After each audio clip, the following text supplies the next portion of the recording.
ભજન તો તમે બહુ બધા સાંભળ્યા હશે, પણ આજે મારા હાથમાં અખંડ દીવો છે અને હું રણુજા પોકવા કરું છું.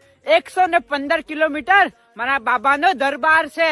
આજે મારી યાત્રાના 22 દિવસ થઈ ગયા. બસ હવે 2 દિવસની અંદર રણુજા શહેરમાં પહોંચવાનો છું. અને હા, મારા હાથમાં અખંડ દીવો છે એટલે મને રામાપીરનું એક મસ્ત ભજન યાદ આવ્યું છે. હું ગાઉં છું. તમને કેવું લાગે છે? તમને સારું લાગે ને તો કમેન્ટમાં એકવાર જય રામાપીર લખજો. હો મનડું રંગાયા વિના, દલડું રંગાયા વિના, ભક્તિ ના ભાવે હોજી.